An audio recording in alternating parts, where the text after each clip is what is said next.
and turn to your right. You force it, you'll break it. This won't come out, Bob. Push the switch forward. A single light bulb is preventing a modern jetliner from landing. Screwing around with a 20-cent piece of lighting, but on this plane. Struggling to fix a minor problem, a much more serious one develops. We're still at 2,000, man. Hey, what's happening here?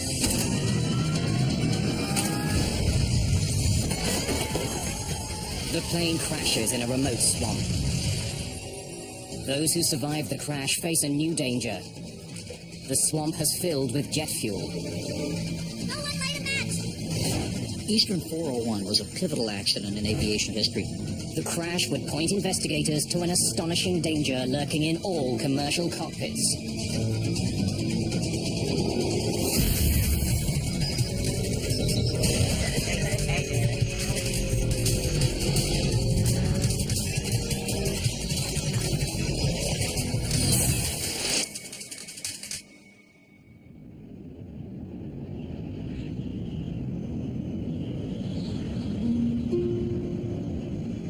December 29th, 1972, the dawn of the jumbo jet era. On its way to Florida, this L-1011 TriStar is the most advanced passenger jet in the world. The Lucky TriStar was a fascinating bird. It was a beautifully flying airplane. It had a tremendous amount of power and a lot of innovation to it. The cabin of this Eastern Airlines jet is large and quiet. The service is first-rate. Bob Loft is the captain for Eastern Airlines Flight 401. He's been with the airline for more than 30 years. His first officer is Albert Stockstill. His second officer is Donald Repo. The jet has left the bitter cold of New York behind and is now descending towards Miami. Welcome to Miami. The temperature's in the low 70s, and it's a beautiful night out there today. Go ahead and throw that.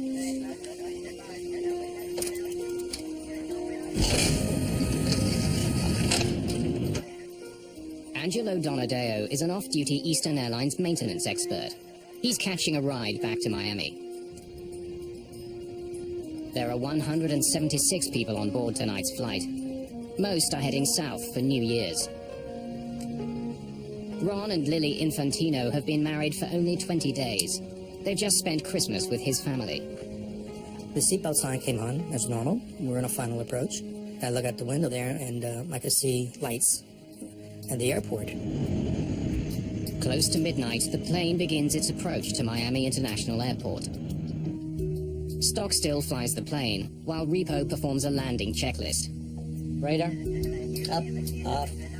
Hydraulic panels checked. 35, 33. Gear down. The captain notices a problem. Bird, is that handling? No nose gear. The light showing that the nose gear is locked hasn't lit up. I'm gonna raise it back up. The gear might not be all the way down. Loft tries again. The sound of the landing gear echoes through the plane.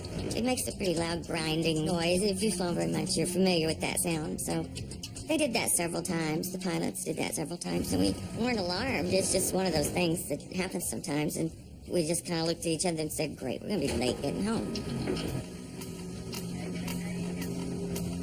Still no light. Loft isn't sure if his front landing gear is locked. If it isn't, landing could be disastrous. Tower, this is Eastern 401. Looks like we're gonna have to circle. We don't have a light on our nose gear yet. Eastern 401 Heavy, roger. Pull up, climb straight ahead to 2000. Go back to approach control, 128.6.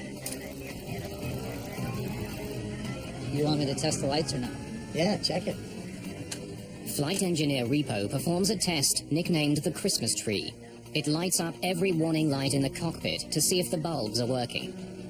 The nose gear indicator light fails the test. The bulb is probably burnt out. But there's a slim chance of a double failure. Both the light bulb and the landing gear could be broken. Bob, could you just trickle the light? But the troublesome bulb is out of the captain's reach. On the ground, air traffic control directs Flight 401 to climb to 2,000 feet and circle away from the airport until the problem is solved. You want me to fly it, bro? What frequency did he want us on, Bert? 128.6. Yeah, I'll talk to him. It's right above that red one, isn't Yeah, it? I can't get at it from here. Yeah, I can't make a call out either. It's a moonless night.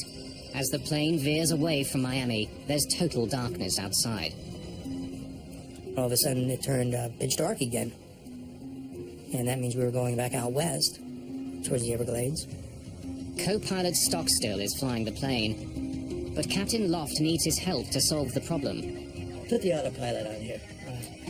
The TriStar is equipped with the most sophisticated autopilot in history. It actually has the ability to land the plane on its own. Stockstill programs it to fly at 2,000 feet. Now, see if you can get that light out.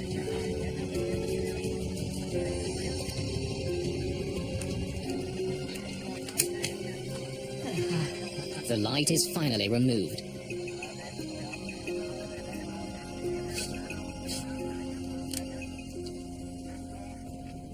Richard Pragluski is an aviation engineer. He takes this flight regularly and can tell that the plane is experiencing technical problems. He was heading out towards the Everglades. I knew there was something wrong with the plane, because if you have a delay, they'll circle the plane. The irritating problem isn't getting better. Now Stockstill can't get the light back in. Now, push the switch just forward. Okay. You got it sideways then. Eastern 401, turn left, heading 300. Okay, 300, Eastern 401. Hey, get down there and see if that damn nose wheel is down. The electronics bay on the plane is underneath the cockpit.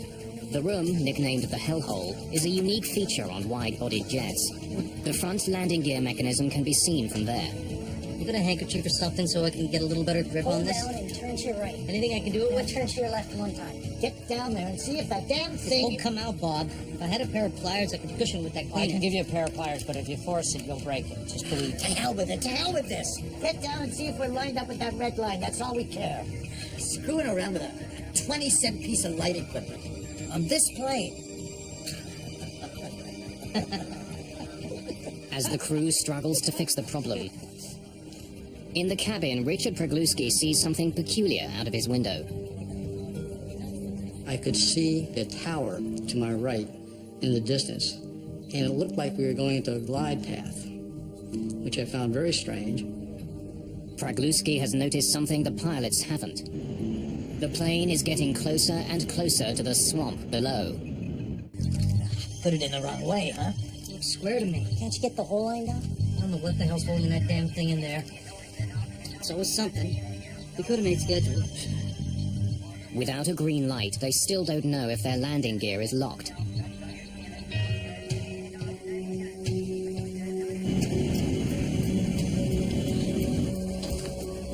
Flight engineer Don Repo is now in the belly of the plane. There's a viewing window in the hellhole which should let him see if the front wheels are locked in place. I don't see it down there. Huh? I don't see it. It's not lined up. I can't see it. It's pitch dark, and I throw the little light and get nothing. Wheel well lights on? Pardon? Wheel well lights. On? Captain Loft has forgotten to turn on lights outside the plane that illuminate the landing gear. Now try it.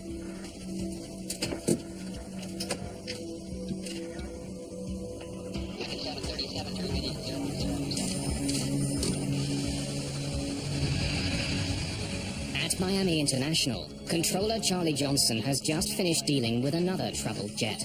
National 607 has landed without incident. Fire trucks were deployed, but they weren't used. He notices that Eastern Airlines Flight 401 seems to have dropped from 2,000 feet to 900. But he's not overly concerned. It's not unusual to get false readings for several radar sweeps in a row. Eastern 401, how are things coming along out there? Okay, we'd like to turn around and come back in. Captain Loft believes that he'll soon get confirmation that his gear is locked. He wants to return to the airport. Eastern 401, turn left, heading 180.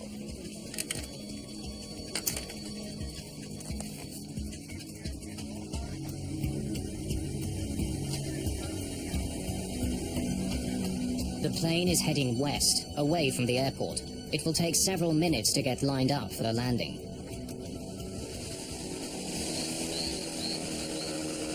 Deep in the Everglades, Bob Marcus is hunting frogs with a friend. Eastern Airlines Flight 401 roars past. I just saw the lights blinking across the sky, and it was so black. There's no horizon in the west, and you could tell how high the plane was. Suddenly, the pilots make an alarming observation. We did something to the altitude? What? We're still at 2,000, right? Hey, what's happening here?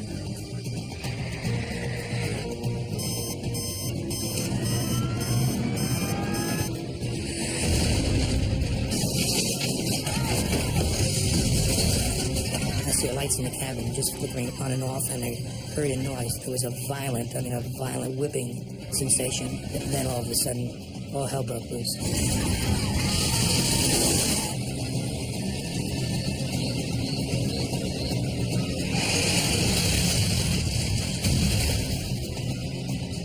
Charlie Johnson notices that Flight 401's altitude now reads as coastal, or sea level. Eastern 401, I lost you on the radar there, your transponder. What's your altitude now? There's no response from Eastern 401. Another plane makes a disturbing report. Miami approach, this is National 611. We just saw a big flash. Looked like it came out west. Don't know what it means, but wanted to let you know.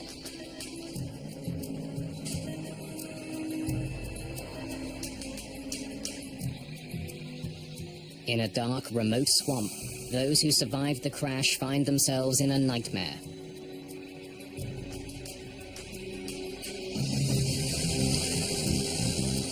Bob Marcus races towards the site of the crash. Oh, I was going as fast as I could. It took me about 15 minutes, I think, to get to the crash site.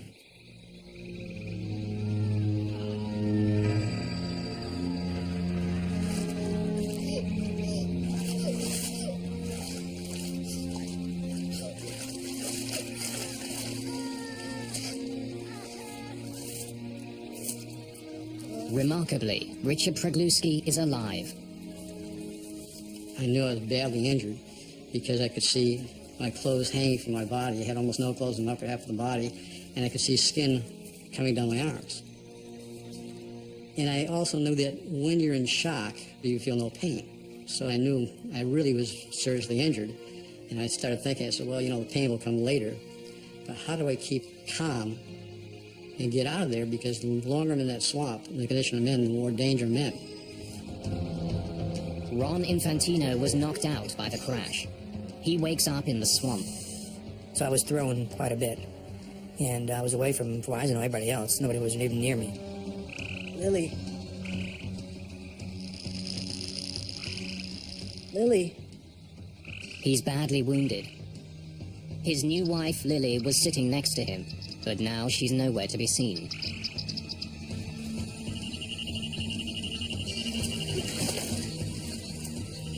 Swamp water doused the initial flames. But 20,000 kilograms of jet fuel has now leaked into the swamp. A single spark could start a deadly blaze. No one light a match!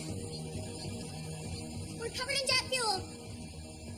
What a sad thing to come through that crash and then have somebody do something stupid like strike a match and have us all just blow up. That was the real fear. Hoping to help the survivors, Bob Marcus jumps into the swamp. He immediately feels the sting of the jet fuel on his skin. It burnt my legs. I had to treat my legs for burns for about a week. Don't worry. I got you. Bob Marcus saves dozens of lives, preventing many people from drowning.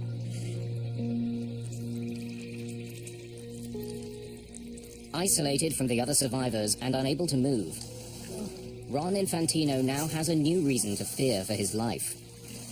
After a while, the alligators and the snakes, you could hear them in the weeds coming by, and you could hear the croaking of the alligators because they started to come back to their natural habitat. And as far as I'm concerned, if a gator came up to me or a snake, I was dead meat because I couldn't defend myself at all. Within minutes, Coast Guard helicopters are sent out in search of the crash site. But in the pitch-black night, they can't find the wreckage. Bob Marcus tries to signal the distant helicopters. But I could see where they were, and they were going the wrong direction. And I just waved the light at them until I saw them turn and head back towards us.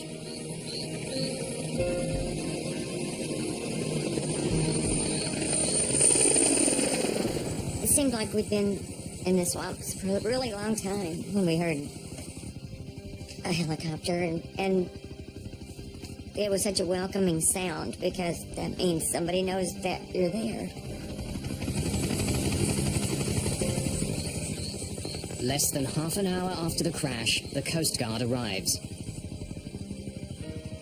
But the nearest landing site is 100 meters away.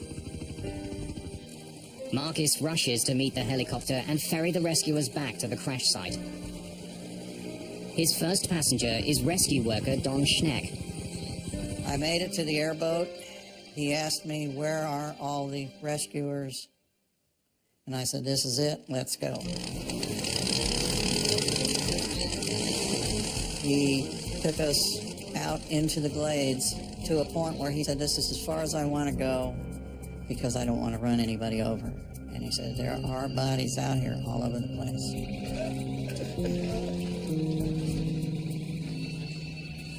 Don Schneck starts searching for survivors.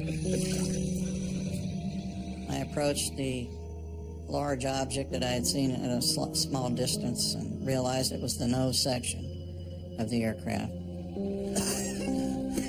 He's amazed to discover that Captain Bob Loft has survived the crash.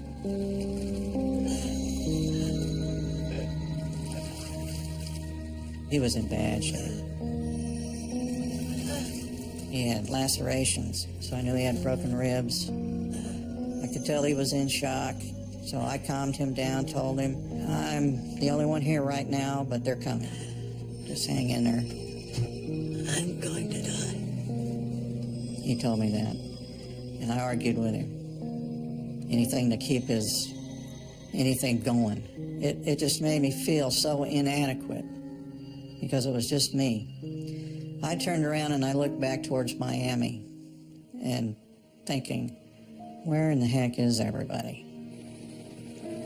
And at that time when I looked, I must have seen 50 lights coming. And I went, thank God. First Officer Bert Stockstill was killed during the crash. Captain Bob Loft soon dies at the scene. Angelo Donadeo and Don Repo have survived and are taken to hospital. In all, 77 people survived the crash. 99 people are killed. By dawn, all the wounded have been transported to Miami hospitals. Ron Infantino is one of the many who are struggling to survive. Priest comes over and does the last rites. So right then I knew I was in bad shape. And it's a scary thought. And of course at that time I'm still asking for Lily, you know. Had they seen her? It was such a madhouse there that night, you can imagine. Lily. Where's Lily?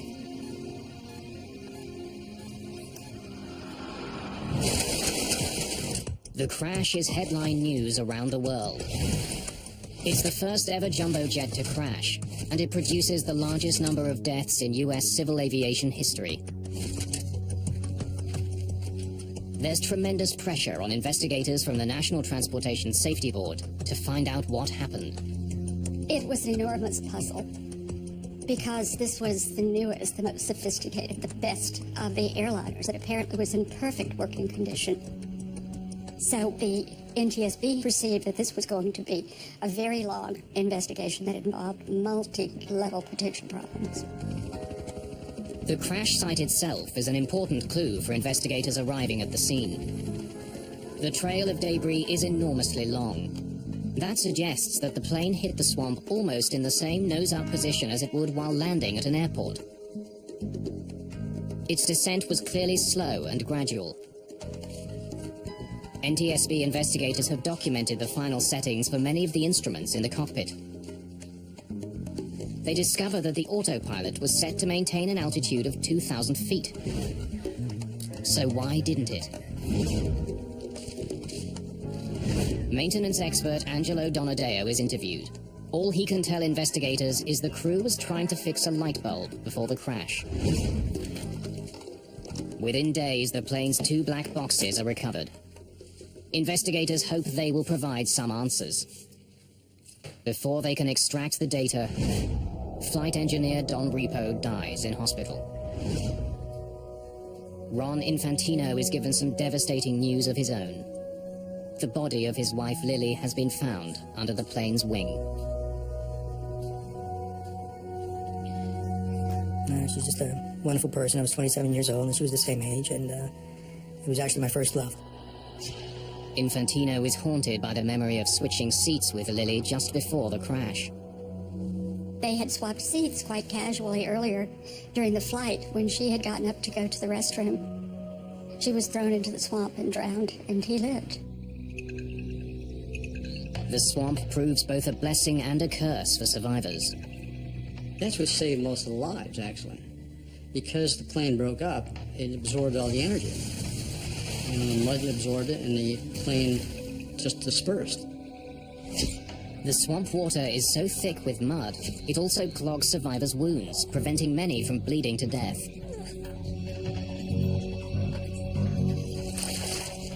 But there's a deadly new threat facing some survivors.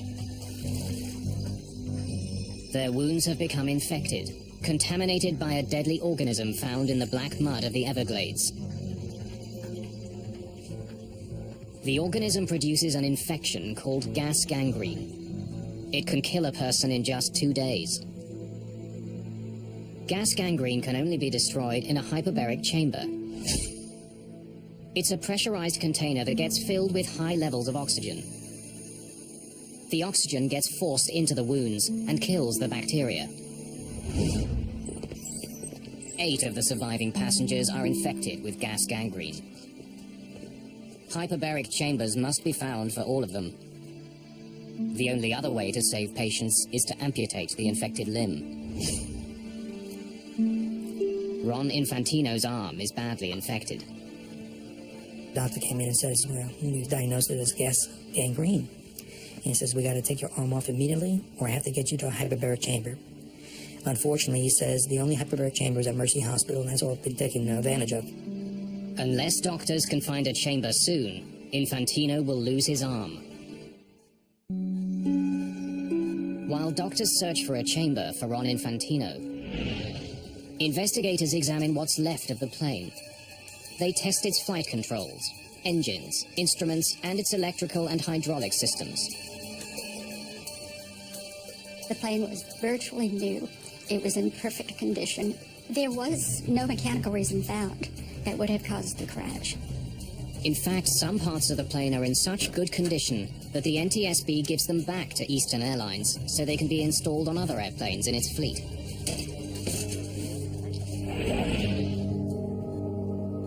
An unused hyperbaric chamber is finally found for Ron Infantino at a Navy base in Panama City. He spends 40 hours in the chamber. The pressurized oxygen kills the bacteria and saves his life. Gentlemen, we have 3 causes of the crash to explore. A state-of-the-art jetliner plunged 2,000 feet without the crew noticing. Investigators know the plane was mechanically sound. They now focus on other possible reasons for the unobserved descent. At the top of the list is subtle incapacitation of the pilot. The autopsy of Captain Bob Loft has yielded a gruesome discovery. Captain Loft had a large, undetected tumor growing in his brain. It pressed into the part of his brain responsible for sight. Medical records revealed that between the ages of 50 and 52, vision in the pilot's left eye had rapidly deteriorated. Doctors believe that the captain may have had reduced peripheral vision. The tumor could have created blind spots. As his attention became focused on the malfunctioning light, he may not have noticed dire warnings on his altimeter. We're still at 2,000, right? Hey, what's happening here? Investigators learn what they can about Captain Bob Loft. They interview people who knew him and pore over his medical records. The investigators heard that Captain Loft, so far as his family and friends knew, had perfect vision. He was an expert marksman. He shot doves, particularly, which are a very small target. Loft's records show that he'd recently passed a medical in which he was issued corrective glasses for flying. But the evidence doesn't support the notion that his vision was dangerously impaired. He was 55 years old, and who gets to be 55 without wearing reading glasses? Not many. Dr. Joe Davis, who did the autopsy, told me that even though the tumor was pressing on areas of his brain that controlled vision, there was no reason to think that it had yet begun to affect those. He felt it had nothing to do with the accident. Investigators still don't know why Flight 401 started descending in the first place. Put the autopilot on here. Go ahead. Could the autopilot, which was supposed to keep the plane at 2,000 feet, have malfunctioned? The plane's computers survived the crash. They're removed and examined. 11 days after the crash, the autopilot computers are installed on another TriStar. It flies the same route as Flight 401. The autopilot holds that plane at 2,000 feet. So why hadn't it on the night of the accident? Investigators will need to explore other leads to find out. There's another question that dogs this investigation. Why didn't the Miami Tower alert the crew that their plane was dropping? The world's first three-dimensional radar had recently been installed there.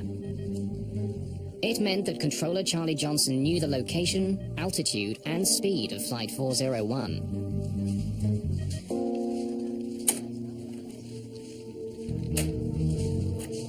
National 607 is declaring... Investigators study recordings of Johnson's conversations Fire and ambulance sent out right away. and discover that on the night of the crash, it was another plane that demanded most of his attention. National Airlines Flight 607 was coming into land just ahead of Flight 401. That flight was having its own landing gear problems. Emergency runway 9 will need fire and ambulance sent out right away. As he focused on the emergency, Johnson handed Flight 401 over to another controller. But just as National 607 came in for its emergency landing, the other controller phoned Johnson and handed Flight 401 back to him. Eastern Heavy's coming back to you. Unsafe nose gear. At the time, Flight 401 was already over the swamp. Johnson had 5 other planes to monitor. He was also dealing with the aftermath of his emergency landing. National 607 has landed without incident. Trucks were... That's when he noticed that Flight 401's altitude had dropped to 900 feet. The way the radars work, still to a certain extent this happens, but back then it was even worse. Coast mode was a very well-known phenomena. I mean, you might lose the target for 2 or 3 minutes in terms of the altitude reporting part of it, and it goes and gives you some weird altitude, and then boom, it's right back where it should be. But the controller didn't stop there, and this was really to his credit. Johnson decided to make contact with Flight 401. Eastern 401, how are things coming along? Okay, we'd like to turn around and come back in. Eastern 401, turn left, heading 180. After that brief exchange, Johnson assumed there was no problem. Eastern 401, how are things coming along? Okay, Investigators conclude that at that moment, Controller Johnson was the only one who could see that the plane was losing altitude. Why hadn't he passed that information along to the crew? US government regulations for air traffic controllers provide the answer. It simply wasn't part of a controller's job. At the time of the crash, the FAA required approach controllers to maintain a separation of the airplanes. It did not give them a duty to maintain the altitude of the airliner with regard to the ground. Now investigators try to determine how the plane's own warning system failed to alert pilots to their growing danger. The L-1011 is equipped with an alarm that sounds if the plane goes 250 feet above or below the altitude selected by the pilots. As investigators replay the tape from the black box, they clearly hear that alarm sounding in the cockpit as the plane passed through 1,750 feet. Did you hear that? How did they miss it? Investigators closely examined the cockpit transcript to try to understand how the alarm was missed. Put it in the wrong way, huh? Swear to me. Investigators noticed that just before the alarm sounded in the cockpit, warning the crew that the plane is too low, both pilots were completely absorbed with the landing gear light. The conversation also tells investigators that the flight engineer was below in the hellhole. The warning chime came out of a speaker at his workstation. Investigators begin to realize that the two pilots were unable to hear a perfectly audible alarm because they were focused so entirely on solving another problem. That chime, which is clearly heard on the cockpit voice recorder, was not registering in the minds of all the men on that flight deck. Not because they weren't trying to pay attention, but because they were tunneled in on this one problem. That's what we do as humans. Investigators now focus on crew distraction as a likely cause of this accident. Several instruments would have displayed the decreasing altitude. The major question was, why were the pilots so preoccupied that they were not looking at the instrument panel? They had to look at the human beings. They had to look at the interaction. They had to look at why no one was paying attention to the airplane as it began to creep out of 2,000 feet. That was scary territory in 1972. Investigators interview a number of pilots and make a startling discovery. Pilots admitted that they placed a lot of trust in the modern new autopilots flying their planes. They may have become overly dependent on the technology. Put the autopilot on here. Right. Investigators suspect that the Eastern crew was so confident in their autopilot that they didn't monitor their instruments as closely as they should have. Now, see if you can get that light out. Once the autopilot was on, none of the pilots paid attention to actually flying the plane. Still gotta find out why that plane went down. Investigators still haven't determined the most crucial piece of information. If the autopilot was working, why did the plane dive into the swamp? Did something to the altitude? What? The pilot's conversation clearly shows that they hadn't deliberately started descending. We're still at 2,000, right? Hey, what's happening here? So why did it happen? The answer comes in a dramatic form when the NTSB conducts a public hearing in Miami 2 months after the crash. Before the hearing, an Eastern Airlines pilot named Daniel Gellert wrote the chairman of the NTSB offering to testify on his own behalf. He had flown the TriStar L-1011 and noticed some abnormalities. The world of airline piloting in 1972 was hostile to a pilot going around his chief pilot and his airline and raising his hand to the NTSB and saying, hey, wait a minute, I've had an experience too, because airlines were far more insular than they are today. Gellert tells the hearing that during a recent flight on a TriStar, he had accidentally dropped a map on the cockpit floor. As he bent down to pick it up, he nudged his control column.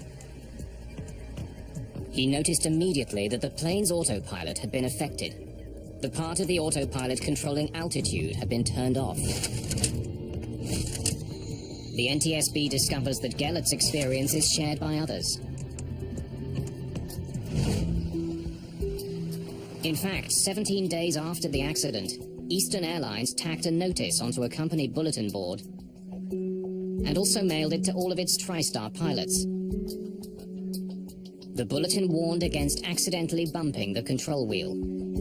One of the things that we built into all the modern jetliners and airliners is simply a pressure switch. So if you need to take over right now, you don't want to be wasting time down here on the panel turning the autopilot off. You just grab it and the autopilot goes away. The flight data recorder tells investigators the precise moment that the plane's altitude started to drop. It was 11:37 and 8 seconds. By studying the voice recorder transcript, investigators can tell what was happening in the cockpit at that exact time. Hey, get down there and see if that damn nose wheel is there. By turning to speak to the flight engineer, investigators believe that Captain Loft bumped his control wheel. He did it with just enough pressure to disengage that part of the autopilot that had been controlling the plane's altitude. Without anyone realizing it, a simple nudge of the control wheel started a gradual descent. On a dark, moonless night, the pilots had no visual cues to tell them they were falling. It was determined that occasionally, with just a soft bump, an autopilot had been disengaged. So before the crash, it wasn't part of the training. A training director for Eastern Airlines eventually reveals that before the Everglades crash, pilots were never taught that a bump could disengage the autopilot. The NTSB comes to a sobering conclusion.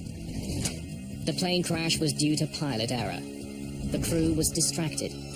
They mishandled the plane's sophisticated automation, and they hadn't been properly trained. Eastern 401 was a pivotal accident in aviation safety history, and we really didn't know this for about 10 or 15 years in terms of the true import of what it did to us in focusing our attention on the fact that the way we handled things in a cockpit was not only not correct, but it was dangerous. Investigators also make a disheartening find. When the nose gear indicator light assembly is examined, they discover that a light bulb inside is burnt out. So we hadn't thrown out? Flight 401's landing gear was locked. The plane could have landed. The only piece of the plane that failed was a $12 light bulb. The full legacy of Flight 401 will take years to unfold. It will ultimately alter how pilots are trained and how accidents are investigated. But first, the tale of Eastern Airlines Flight 401 will take a very bizarre twist. As far as the NTSB is concerned, the investigation into Eastern Airlines Flight 401 is over. Several recommendations were laid out to prevent similar accidents. Those include new regulations instructing air traffic controllers to warn pilots when they're getting too close to the ground. But 4 years later, it became clear there was a bigger lesson to be learned from Eastern Airlines Flight 401. In 1977, two 747s collided on a runway in Tenerife on the Canary Islands. It was the deadliest plane crash of all time. And we're now at takeoff. Okay, stand by for takeoff. I will call you. 736 for 41, runway clear. That accident was caused by a string of miscommunications in the cockpit. It did not get off, Doc. It did not get off. It's on American. Investigators established that 70% of crashes were due to pilot error.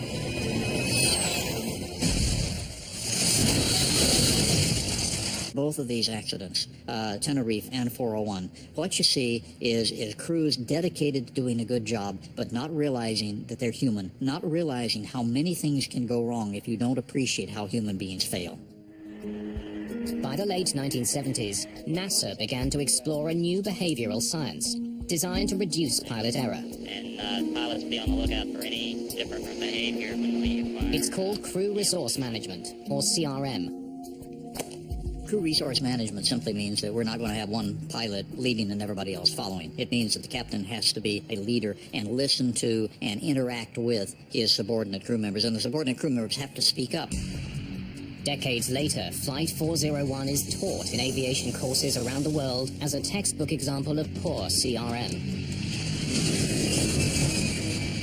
The problem was that we did not teach Bob Loft or Stockstill or any of these folks at the time that when something goes wrong, the commander's first responsibility is to maintain aircraft control and either do it himself or assign somebody.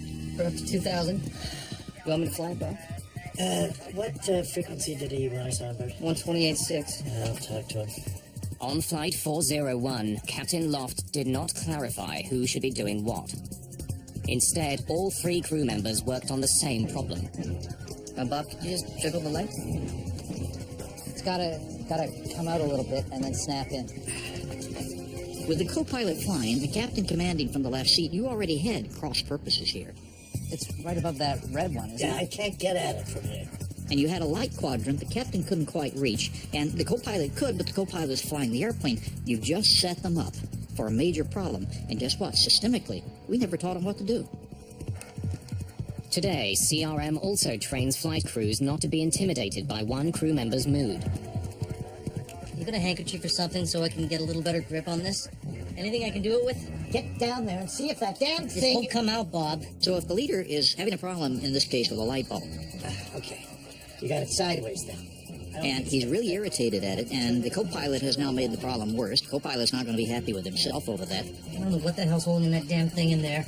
Don Repo is not going to be happy that he got downstairs to try to solve the problem, and he couldn't see anything, and he's got to come up and report that. I don't see it. They're all tense. It's not lined up. I can't see it. And when you get a crew like that tense, it's not to turn around to the captain and say you shouldn't have done that. But this is part of the evolution of what air safety has now learned and been able to teach so many other industries.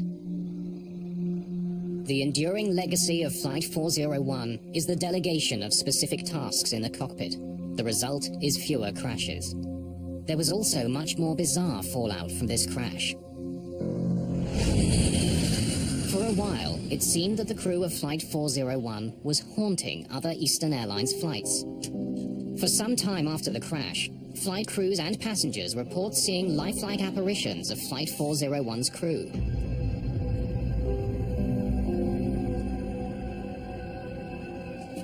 Many of the ghost sightings were on aircraft fitted with recovered parts from Flight 401. The ghost stories spread quickly. One book devoted entirely to those stories suggests that the ghosts were there to protect passengers and crew from further mishap. The official reaction of Eastern Airlines to these ghost stories was one of absolute eye-rolling denial in public, and in private, a certain bit of panic. There are so many ghost sightings that eventually Eastern Airlines removes Flight 401's cannibalized plane parts from all other aircraft. None of those who survived the crash will ever forget the horror they witnessed in the Everglades that night. And 35 years after their ordeal, many of them returned to that swamp to finally recognize the heroic efforts of Bob Marcus. We're here today to recognize and to say thank you. Many of the ones who lived because Robert Marcus was there with his airboat.